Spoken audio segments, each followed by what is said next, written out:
What's up, YouTube? Welcome to another episode of the Undergrad Forum. Now in this video, we're going to talk about professional conduct during your third and fourth years of med school.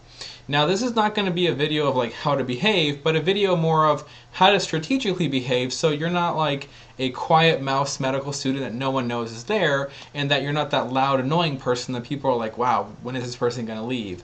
It's just simple professional conduct that you learn in the workplace, and you also learn through trial and error about what works in the clinical settings and what doesn't. So I hope you find this video useful. It's more of like a subjective video, so take it with a grain of salt. It's my own experience. Take from it what you want, take nothing from it. It's all up to you.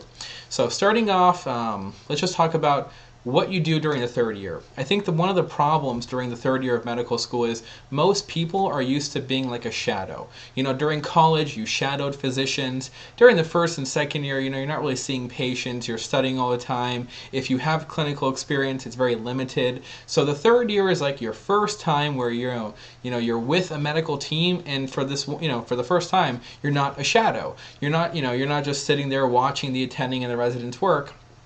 You're now an active member of the team. And so that is a mindset you should have, that, you've paid your dues to some degree. You got into medical school, you finished the first 2 years, you took step one. Now, you got your white coat, you got your stethoscope, you're in the unit, you're put onto a team. So accept it as that. Accept yourself as a professional, a young person in training who is part of a medical team. You want to be excited to learn, you want to help the team, you want to make things run smoother, and you want to learn just as much as you want to help. And this all happens in the context of patient care. So how do you go about doing this? So say it's your first rotation, or you've had rotations in the past and you kind of want to do something different. Try this. First day is going to come up. You'll have an orientation usually for whatever rotation, like on a Monday, and then you'll go to your assigned team. Well, the beauty of this is when you can email the resident the night or the weekend before you start your rotation, be like, hey, my name is so-and-so, I'll be the third year student. Anything you want me to do, read, prepare for beforehand, that's, a little bit of an excessive move. You don't have to do that. Some people did it. Up to you, but, just throwing some stuff out there so you can hear it. Or you can just show up on the first day, because sometimes residents do change just as much as med students do. You present on the first day, and when you come into the resident workroom, don't just like sheepishly walk in with your bag and go sit in the corner and, expect the world to come to you. That's not how this is going to work. In the lecture setting, it was kind of like that. You just sheepishly came into a lecture hall, you sat down, stuff happened, and that was it. It's not like that anymore. You need to come into the room, appropriately dressed. I have a video about how to have professional attire in the clinical settings. You come in, you got your white coat, you got your stuff, you sit down, and you very politely introduce yourself to the people in the room. My name's so-and-so, I'm one of the third year medical students, I'm on this service, who am I reporting to, who's my resident, whatever. Just be very polite about it. And that simple thing of just saying who you are, shaking hands, meeting the residents is like an open door, because now they know you, you know them. You're not just some kid who came and sat down in a room rather awkwardly, and now the residents got to go out of their way to be like, oh hey, who are you, whatever. So remember this also, that when you're there, yes, you are part of the team and you're going to be helping, but everyone's very busy, and when people take the time to teach you or show you how things are done, it's done like out of goodness and to help, not necessarily a core requirement by others. So take that as a fact that you're going to be working with a team, and people are going to be giving you their free time to help and train, just as you're going to be giving up your time to take care of patients and learn.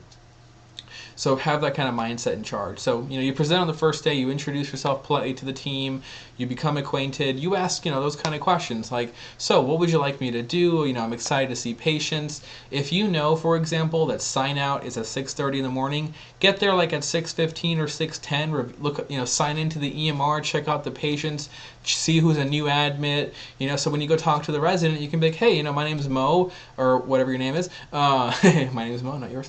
But, and, be like, hey, I was checking out the patient's list and I saw some things, would it be cool if I saw this guy, and, what resident's following him, because you're going to follow as a med student with a resident each patient.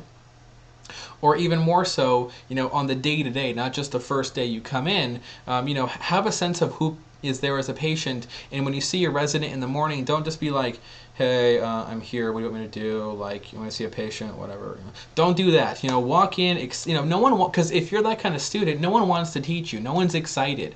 You want to be the kid who comes in and be like, oh, hey, how's it going, Bob? Good seeing you, man. How, whatever, small talk. And then you just say like, hey, man, I was checking out the patients. It looks like we got a pretty cool patient who's got so-and-so. You mind if I see them? And they'll be like, yeah, because then now people are excited. Imagine how you would feel. You have a student on the team who knows about the patients a little bit, not just, you don't have to spoon feed them. They've been kind of doing their own thing. They're excited, they're going to have energy. They're going to see the patients, all that stuff makes, other people more excited to teach you, and it makes your own life more fun because you're doing cool things. So have that positive attitude, be proactive, ask to see patients, ask to do things, and in that line, ask questions and especially say things when you don't know. A lot of times people will tell you to do things and they'll forget that you may not know how to do it. So if you're new to a team or if you're just new to third year and someone's like, hey, go down and see that patient in the ED, that could be a multiple problems for you. You may not know where the ED is. You may not know how to navigate to get there. You may not know what to do when you see the patient. So ask. If it's simple things like, hey, how do I get there? Who do I talk to? Real quick point. But more important questions to ask is like, I'm new to the service. I don't really know how you guys like to do it. Here's what I'm thinking. But how do you kind of like see your patients in the ED? Or if we're being consulted, how do you do a consult? If you don't know what you're doing, just ask. And the simple fact that you're asking will make people very happy, and they'll be happy to teach because you're showing interest, that you want to do things and you want to do them the right way. Because if you can help the team move progress along and get work done, you're a valuable member. You're getting things done with them and you're doing work. So the more you can contribute to the team, the more likely people are going to be to want to help you and teach you and make you, a better student because you're helping them as well. It's like a give and take relationship. So present early in the mornings, check out the patients, eagerly ask, to like want to see patients and do things. Ask for help when you don't know how to do stuff. People are going to be more than happy to help you learn how to do things the right way than for you to go, stumble, waste time, do things the wrong way, and then for it to be redone by someone else. That's not a good thing. So ask for help. People are always happy to help. And lastly, over time you need to develop something called a sense of timing. When it's appropriate to talk and when it's not. For example, when you're like in the mornings with, it's like your small team bedside rounds or table rounds and you're presenting to the attending and, someone jumps in during your presentation and adds on a little bit more, don't be thrown off. People are just trying to help. Take that as a grain of salt, take it as a learning opportunity, and learn when to like stand back, be quiet, let other people chime in. The attending may chime in, they may talk, and then they can come back to you. Just have a sense of timing. Don't be rushed. Don't feel eager. You always have to be talking. And don't also, on the other hand, be a quiet mouse. Have your voice heard. You're there as a team. Just stay focused on your work and things will be fine. So that sense of timing, I wish I could teach more, but that will take time to learn. I think about it because last week, one of like the, more young med students, like now I'm finishing up my fourth year and this like new third year came in and we were like at a case conference and there was discussions among like 2 or 3 attendings regarding a kind of complex patient and the residents weren't speaking. It was just 3 attendings and this one med student kept like chiming in and saying like some ideas or just throwing in bits of data and people were trying to nudge this patient kind of, the med student kind of quietly like, now's not the time for us to chime in. Let them kind of do their work. And, when the floor is more open, other people can chime in or say things. So that's just an example of having a sense of timing is important. Yes, you want to be heard if you say, if you have something you want to say, and by all means, you should do that. But doing it appropriately at the right time is just as important as what you say. And that can be true in any context throughout medicine and even in your own life. So I wish I could teach you more about that, but that's kind of a thing that you need to kind of get a grasp of and think about and try through trial and error, and it'll work out for you in the end.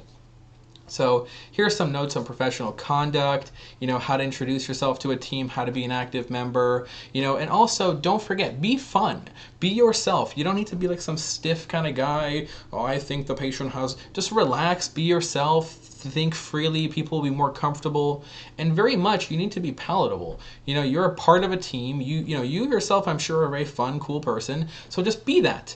Don't get brought down. So when you're with the team, whenever like I meet a new team or I'm with the residents, one of the first things I do is like get their cell phone numbers, and that's because when you're working throughout the day, if you need to contact people, and it's not always easy. So say like a consult comes in and the intern, the resident's seeing a different patient, and my senior tells me to go see someone in the ED, and I know who's going to follow, which resident's going to follow with me. I can just text my resident and be like, hey, I'm going to go see the guy in ED3. I'll be down there, and you can just catch up with me, or whatever they want. Or they'll be like, you know what, hold on, I'm on my way down. Like delay for a few minutes, and we'll like see the patient together and be more efficient, or whatever. So like having this kind of sense of communication with the residents only helps, because you can be more efficient with work, and it also makes you like more active and part of the team, and they can contact you to do stuff. So it's just something I've noticed that a lot of other my classmates have done. I've done it as well. It works well. Don't be awkward, obviously. Don't send inappropriate texts. Just keep it related to the work. Do your thing.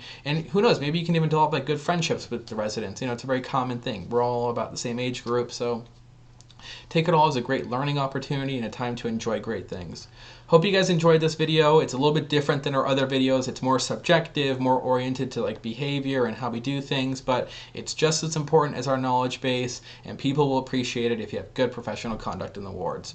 Let me know if you guys have any questions down below in the comments. Hit us up on the Facebook page. We have a lot of good discussions going on. As always, guys, enjoy your studies.